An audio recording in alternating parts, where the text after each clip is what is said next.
big misconception of being independent actually really hinders their ability to add in value to the organization.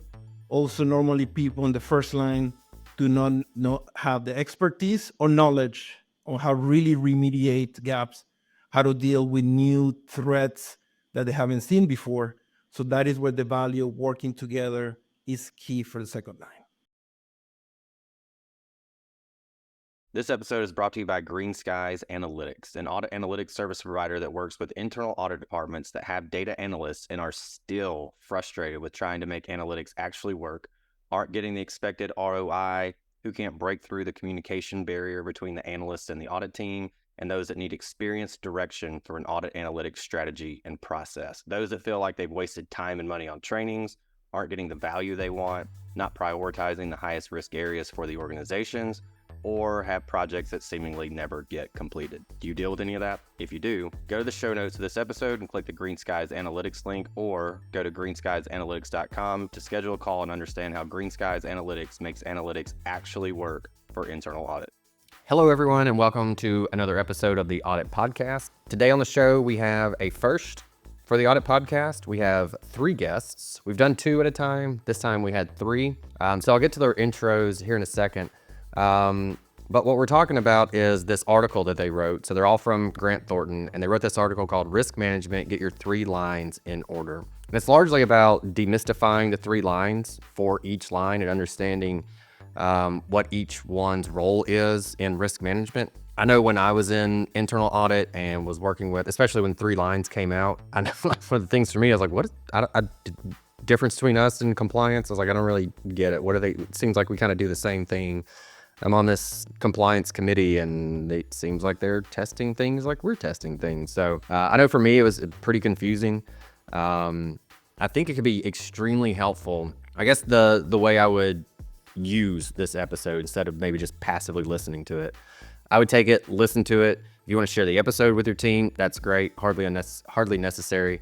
But I would at least take the article. It's a 5-ish minute read. Share that with your team and have some level of discussion to make sure that everyone on the team knows, okay, first line, this is what they're responsible for. Second line is this is our role in internal audit relative to risk management, so that everybody kind of knows what's going on. I think that can add a lot of clarity into what we're doing, as well as potentially sharing it with the second line.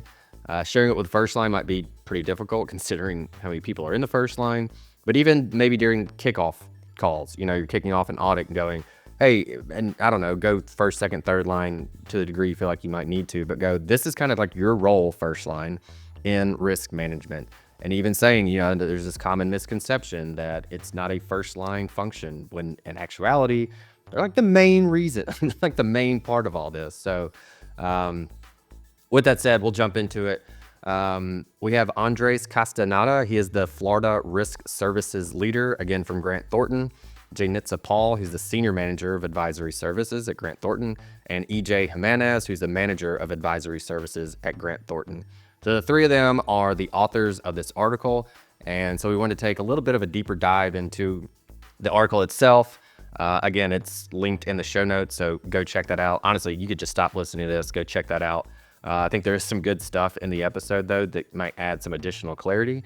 Some of the things that we hit on are for each line of defense, we said, what are the common misconceptions that they see with their clients, and understanding each role in the first, second, third line. And then what I thought would be really helpful is if we took any given risk and control, or any given control and the risks associated to it, and said, all right, let's see, what is the first line's role for this control, second line, third line. And then we took it a step further, and the guest did a really good job of putting this together, building out a RACI matrix for this, for each one of the lines of defense there. And so I'd highly recommend, for that part specifically, I would pull up this episode on the YouTube channel. Jaynitsa shares her screen where she put together this RACI matrix, and a slide or 2 after that as well. And so I think being able to visually see it, obviously, and then hear it would be really, really impactful in making it kind of cement it into your brain. So I would highly recommend going to check out at least that clip from the YouTube video. And then we kind of close it with, where have you seen a first, second line defense where it works well? and the value that it added. And then also, and these are real world examples, where have you seen it not work out so great, and what were the consequences of that? So with that said, thank you again, the three folks from Grant Thornton. This was a really fun one to do, especially having three folks on there. With that said, here we go.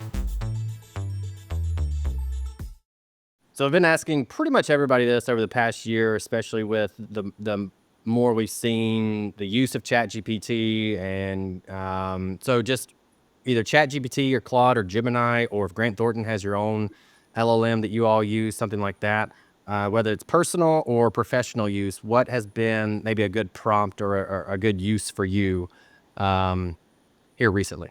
That was a great question, and I had to look at my record for the last 6 months.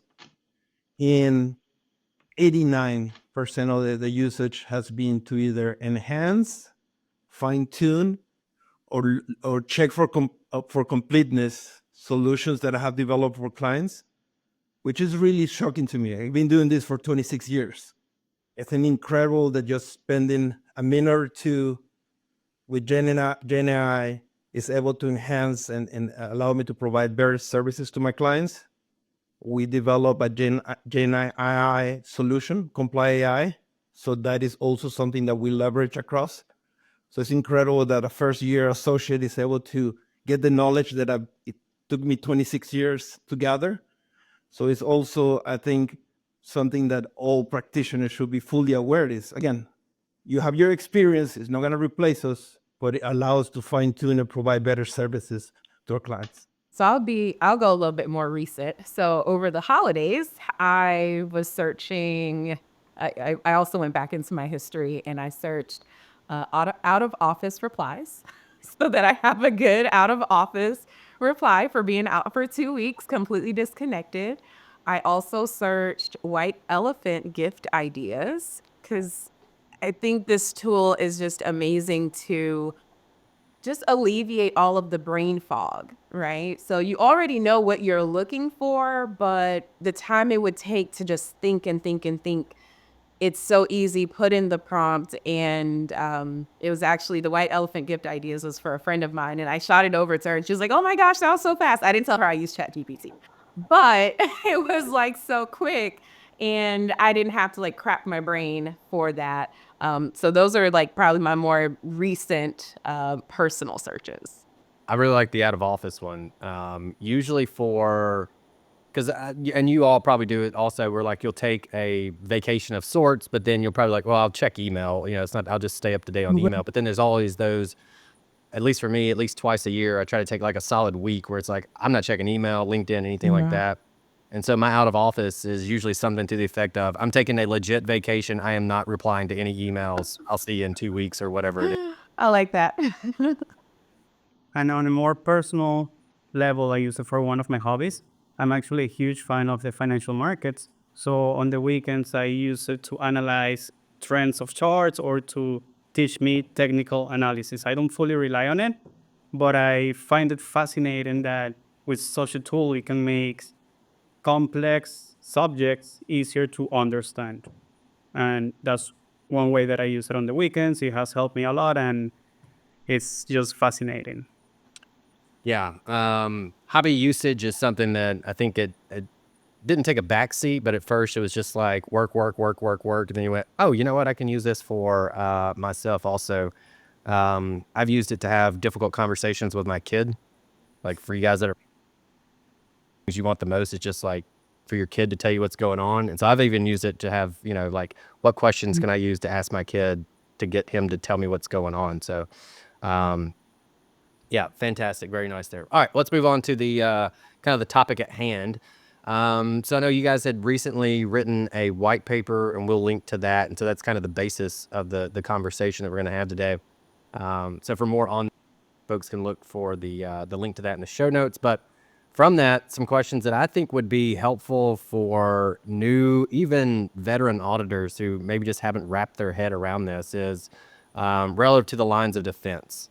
And so your white paper was around common misconceptions. So let's break it down into, all right, for each line of defense, can you kind of highlight the most common misconceptions that your client? as a way to maybe help others understand exactly what it is that these three lines of defense are, and provide some more clarity around those. Perfect. So let me start with that, and let's maybe use the analogy of a battlefield. First line is the front lines, is infantry on the front. They deal, the enemy is risk. They're dealing with risk every single day. They figured out new techniques to manage new threats. They see a level of detail that no one else has seen. So the biggest misconception, and we see this for really small companies to multi-billion-dollar companies, is that first line is not responsible for risk management. It has no responsibility for controls. Mm-hmm. In And my so that's opinion, that's in first the line. biggest one. Hey, we don't need anything to do with this. Yep. Yeah, we have nothing to do with risk management. We have nothing to do with controls. For me, that's the biggest misconception, because no one knows the level of detail that they do. No one knows the threats at the levels that they do. They are, even when we talk to clients, they are the ones that are sometimes able to tell us when something has gone wrong in the design of controls or risk management, because they see the one-offs. The one in 1,000 cases, they're able to see it. No one else is able to do that. So that is the first key misconception: is first line has no responsibility for risk management. First line is not responsible for controls. Now, following with that analogy, if we move to the second line, for me, second line is the command post, is artillery, it has a better vantage point, is able to see the entire battlefield, not just one front line. They're able to understand risk across the organization. So they have a better view of not only specific departments or business units, but they're able to see across. They also have the ability of seeing some of the emerging risks. So the biggest misconception that I see on that perspective is some second lines, internal controls or risk management or compliance functions, believe that they need to be independent from the first line. So that is, again, is the main source of data for second line has to be the level of information that flows every day for the first line. So second line, risk management, compliance, even cybersecurity groups that they have. Again, that is a key part, because they have to work hand in hand. They're able to collaborate with the first line. They're able to provide the first line a perspective that is wider to the day-to-day, because they are able to look at risk in a holistic perspective. So yes, the second line, the big misconception of being independent, actually really hinders their ability of adding value to the organization. Also, normally people in the first line do not have the expertise or knowledge on how really remediate gaps, how to deal with new threats that they haven't seen before. So that is where the value of working together is key for the second line. Now, if we move to third line is in the battlefield will be the guys back in the command post, inspectors. So those are the internal auditors. They have to be independent. But on this one, I will want to use two misconceptions. One on the side of management and one on the side of the internal audit practitioners. On the side of management, there's still to this day many management groups that expect internal audit to be responsible for the remediation and addressing gaps or owning the remediation of gaps that they identify. Again, that would impair their independence and that objectivity that adds value to whatever they provided. So yeah, that's a big misconception. On the side of in my opinion, on the side of practitioners, internal audit practitioners, a big misconception, there's still many practitioners that perceive themselves as being a compliance cop. That used to be the old model. Now we all practitioners, we should move into being trusted advisors. Let's see how we can add value to the organization, given the fact that, again, internal auditors are able to see the entire organization. They get access to data, which is one of the big differences compared to other lines. They gather data across the organization. If you're able to analyze that data, instead of just looking in the rear view mirror, you'll be able to help the organization forecast or foresee risk that may be coming up, emerging risks. And also, they could help suggest to the organization options that they have to remediate gaps or how they could structure better, not implement, but be part of the discussion on how to address any issues that are identified. I like the analogies for each one, and especially I was talking to someone, a CAE, where internal audit is fairly new, or at least this approach, maybe the modern day internal audit approach is fairly new. So new CAE at this organization. And so they're basically having to change the perception of audit and risk in general. And so I really think, being kind of armed, I'm going to share this episode with them, being armed with that analogy. And then where I'd like to take this next also, like I think it'd be really helpful for people to take this and be able to talk to various stakeholders and go first, second, third line. This is how we think about it. And here's the, And again, the other part is key. Again, collaboration across all lines is how this works. Right now, we live in an environment that is really dynamic. Things are changing really fast. So that continuous communication is the key. Even if you're well-established lines, if there's no sharing information between first line, second line, third line, things are happening at such a pace that it cannot be the static structure that maybe you could use 5 years ago. So that's the other key. Communication and coordination across all lines is the key to success for risk management. Yeah, I think that's a good way to kind of summarize it. Overall is first, second, third, but if you don't have the communication between the three, then it doesn't really matter if you know the difference between them or not. It's not going to be nearly as effective. Hey everybody, we'll get back to the guests, but real quick, just wanted to let you know, block your calendars for March 5th, 2025. If you attended the Audit Analytics and AI conference back in the fall, we're going to do a mini Audit Analytics and AI conference on March 5th. So it's going to be from 9 to 4. So we're going to go 9 to 12. Then we'll do an hour break, and then 1 to 4. These are Central Time, so Chicago time zone. All right, so go ahead, block your calendars off, and we'll make the announcement when registration opens. All right, back to the show. All right, that's perfect. So what I would like to do then, the folks that are going, great analogy, give me something very concrete. I would kind of like to go through that. So if we could basically take like a control, the risk associated to it, and go, okay, for this control, which then you could extrapolate across other controls, of course. This is what the first line's responsibility is, second line responsibility, third line responsibility, and what do they actually do for any given control. So I'll kind of throw it back to you guys if you want to start with the first. So I'm going to actually share my screen here. And so for those that don't know, we do have the full episodes on YouTube. And so for reasons just like this, where sometimes it does help to share a screen, show a slide or two. So if you are listening to this in the audio, use your imagination. And then maybe if you need to see it, pop over to the YouTube version of it. But with that said, go ahead. Yes. So the example that we will go through is for a physical inventory control. Okay. So for those who are not able to see the screen, I'm just going to go ahead and read this example control.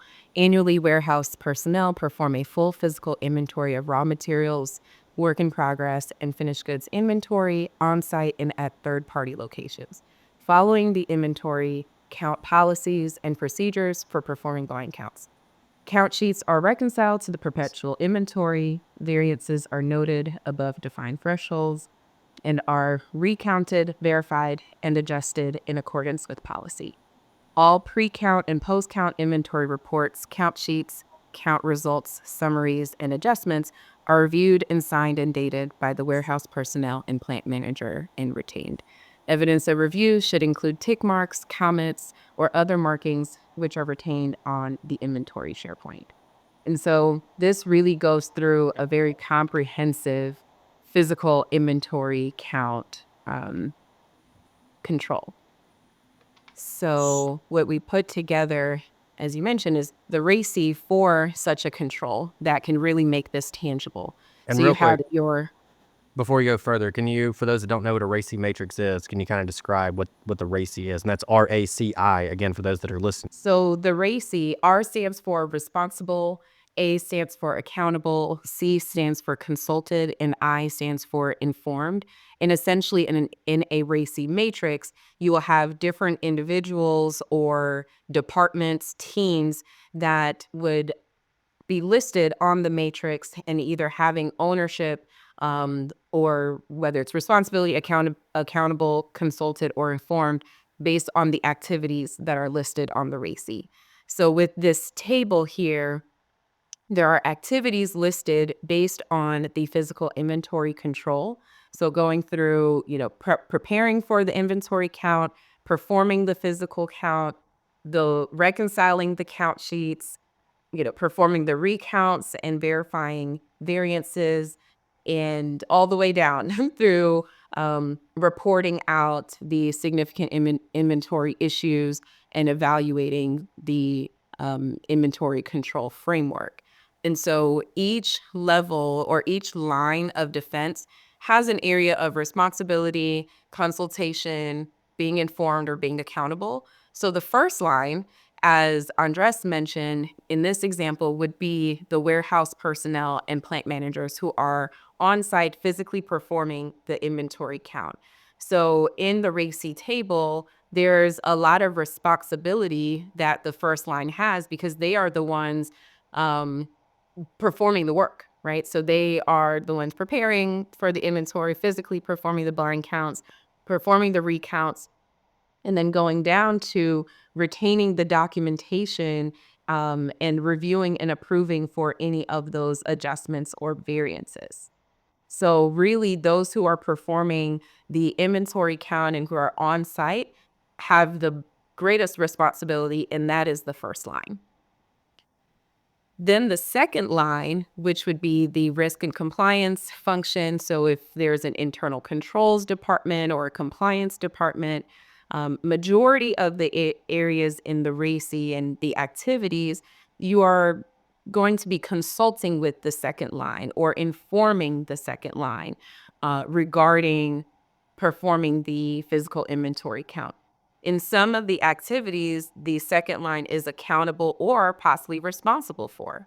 So when it says accountable, for example, here, adjusting the records for verified variances, you may reach out to the second line to get consultation or advice on what you are identifying as the first line, what has been identified as a variance. Other examples of what the second line would be responsible for in this physical inventory control would be around the reporting of any significant inventory issues to management. So second line serves right alongside with management, and they are collaborating very closely and partnering with the first line. And so after the results of the physical inventory count has been released, they are reporting that to management. And they're also responsible for evaluating the overall inventory control framework. So within this example, there were so many different pieces. So there are several procedure steps, including the policy around the inventory counts and who is to perform what as far as the recounts, as far as who's responsible for the reconciliations or approving variances. What is the threshold that is in the policy? So the second line, which is that risk and compliance line, they are responsible for evaluating, is the physical inventory control framework acceptable? Are there gaps in that framework? Are there gaps in the policy that they can work with management and the first line to close and to better that control and better the process?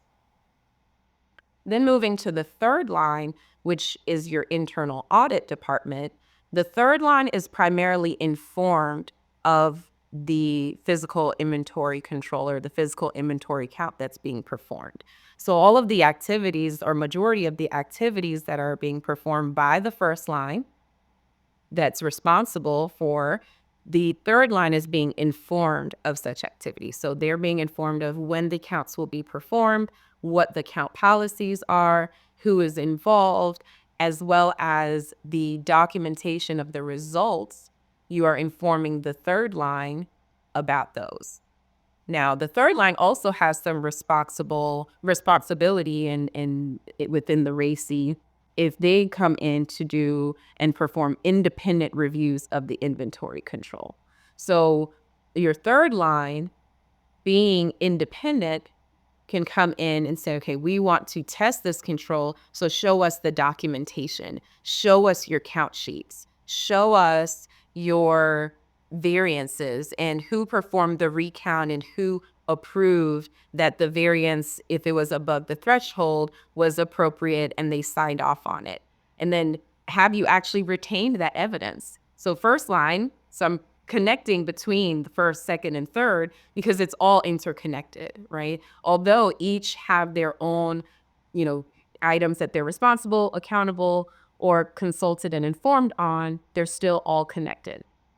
So with the third line coming in to perform their independent review, you want to make sure that the first line has retained all of that documentation and they have the evidence readily available. So in the example, it included where that evidence would be retained on an inventory SharePoint. If you retain physical paper copies, are there specific folders, specific binders, file cabinets, or are documents stored offsite at a warehouse somewhere? And how is that labeled so that when the third line comes in to perform their review, how can you easily access that evidence and documentation for them to perform their procedures? And then we also have in this RACI the board or governing body, who is primarily informed of all of the activities. In this example, being a physical inventory count, this would primarily be around a manufacturing company or possibly an e-commerce company, anyone that's actually holding inventory. So the board will want to primarily know, because if you're in that kind of industry, then revenue and sales are the primary key indicator that the board wants to know, right? And so your inventory accuracy and completeness is critical. So the board and the governing bodies, whether it's the audit committee or even if it's a private company performing this control, you would could have a board or senior executives would be informed of these results. And then overall, the board is accountable to the overall internal control framework as well. Is this working? Does everyone know what they're responsible for and how it ultimately impacts the company? All right, so I think this is fantastic. I love when we can go into a lot of detail on any given question, especially when it's laid out like this. But then I also think it can help a lot of folks to just bring it back up to the high level and go, all right, for any given control, first line does this, second line responsible for this, third line this, and then board or governing body this. So could you kind of do that for each one of these four also? So we have a bit of a summary here on kind of condensing the activities and who's responsible or accountable for those activities from this example. So from the operational execution, the first line is, I would say, 10 out of 10 times going to be responsible, correct, executing on the control. And also tying into the white paper that we wrote, oftentimes first line is just performing their procedures. They're doing their day-to-day job and not even recognizing potentially that this is a control. So also connecting the fact that the operational execution, what you are doing, actually is a control. You may not call it a control as you are, ticking off or scanning a barcode to count. You may not see that as a control. You see it as, this is my job to ensure that we know how much inventory is in this warehouse. But upper management and the second line and third line were like, oh, that's a control. So It's also connecting the dots there as well, so that folks know their day-to-day job actually is a part of the bigger picture, right?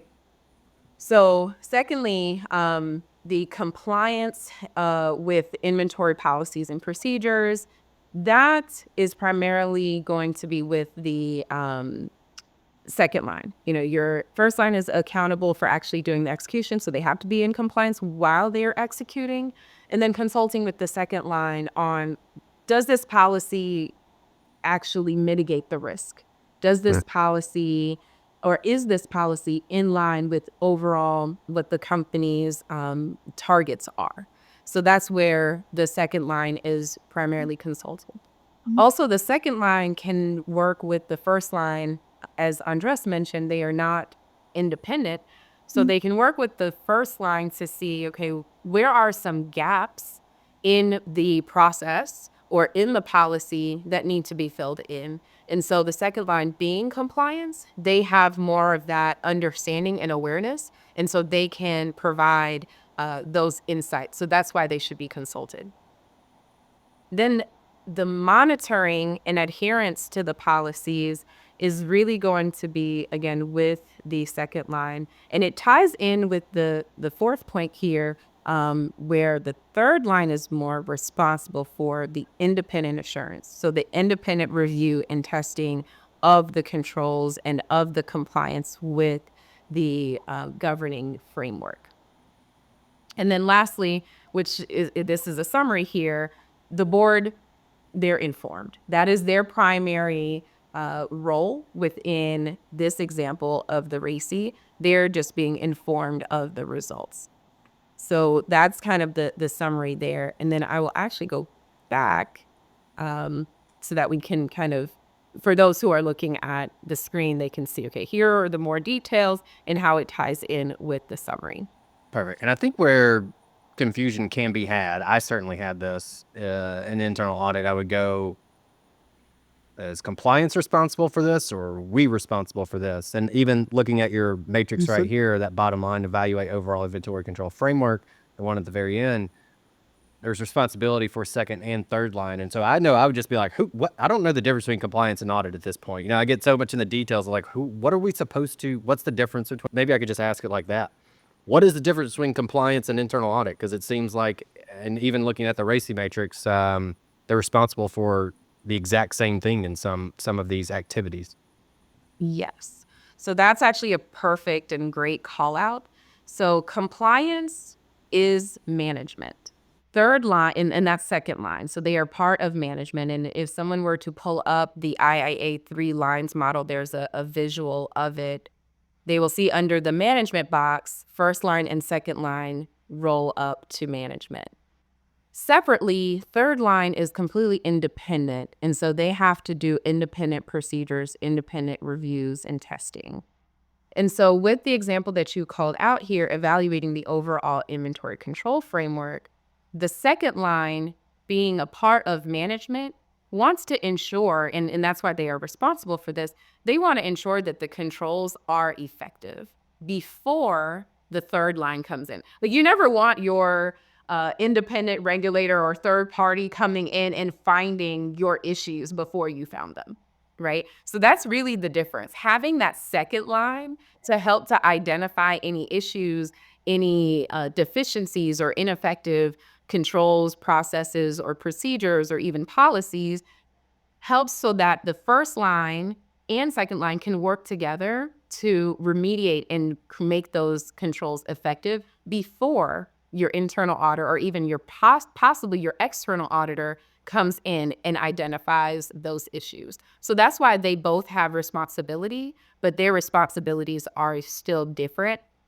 And there is a bit of duplication, right? Because second line has to also test and make selections and probably is going to, be a part of the physical inventory count or request the evidence after the fact. And then the internal auditors are going to do the same. So it does feel like duplication, but it's really that separation of when second line requests, that's a part of management. We're trying to help identify any issues or just ensure that the control is effective before the third line does, because the third line does not report to management and third line reports to the board. So they are going, they will just simply say, we found a deficiency, here it is, you go remediate. So it's better that the second line identifies that and works with the first line to remediate before the third line comes in. All right. All right. So I think now we hit on like the common misunderstandings that we've hit on. Sorry, hold on. Let me take this back 1 second. All right. So we've hit on the most common misconceptions, and I think we all know really first, second, third line, even Vord roles, responsibilities, and where those sit now. So probably a pretty clear understanding now. So now I'm kind of curious, EJ, if you want to step in and take this one. Where have you seen like those misunderstandings that are wrong, and what's been the consequence of we'll call it ignorance for lack of better words, and misunderstanding the three lines of defense? Yeah, happy to take on that one. So this misunderstanding is very common across all organizations, but I've seen this being even more common on organizations that operate across different countries. A couple of years ago, we were working with an US-based company that they had brought us in order to help them with some issues that their external auditors had found. So they had issues across different processes, and just to follow the same example as Jaynitsa, one of the processes was inventory. So for the first line, the warehouse employees, they thought that their job was really just to count the stock. They were not taking into consideration the recount, reconciling any differences, even though that they had established policy. So after different interviews and inspecting evidence, we noticed that we proceeded to have conversations with the second line. The second line was based in the US, and due to the COVID-19 and the work from home policies, they stopped traveling to all these countries in Latin. So what ended up happening is that the second line assumed that just because there were policies in place, they thought that these policies were being followed. And you know the famous saying in audit, trust but verify. So that wasn't really happening. And then by the time the third line was involved, it was already too late. The consequences were material weakness by the external auditors and also operational delays in order to streamline the processes across all the countries in Latin and make sure that the controls were relevant on each of the countries. Excellent. And then I'm going to ask EJ, you can take this, or Jaynitsa, if you want to take this also. So EJ, you mentioned external audit. Where did they fit in the three lines? We'll say three lines plus the board, maybe. So where would they fit in? So external audit is almost outside of the matrix, but they are also independent. So because your external auditors are hired by the company, they don't actually work within the company at all. You could consider them part of third line because third line is the independent section or the independent line that is performing testing. So your external auditors could be considered as part of third line. But truly, when you look at, again, the IIA three lines model, that visual, the external auditors are kind of off to the side, and they also will report to the board and report findings to management, but they are separate. Okay. And I heard EJ mention external audit, and so I'm sure somebody's brain that's listening to this go, well, we didn't even mention those guys in the three lines, and so I just wanted to answer that for those that are probably thinking or maybe thinking of that same question themselves. So, okay, perfect. Thank you very much. All right, EJ, so that's what can happen, like if it goes wrong. Where misunderstanding not be misunderstood and everybody's on the same page. We know first, second, third line. We know our roles, responsibilities, what we're accountable for, where we should be consulted. Maybe there's not a formal RACI for every control like that. I seriously doubt there is. But for those that get it right, and maybe another way to say this is, what's the benefit, or where have you seen a benefit of, hey, we're all on the same page. We know what we're supposed to be doing here. We understand our roles relative to this, to the three lines. What's the benefit, or where have you seen that gone right? Yeah, and we can use the same example, the same organization. After we started working with them, we took an educational approach across all the three lines. And for instance, for the first line, for inventory, we sat with the key personnel involved in the process, and we walked through the control matrix. We showed them each control. We told them exactly what we were expecting or what was best practices as evidence for each of the controls. And we also educated them in the sense that these controls belong to them. These controls did not belong to internal audit or the internal controls team. They were responsible for the controls.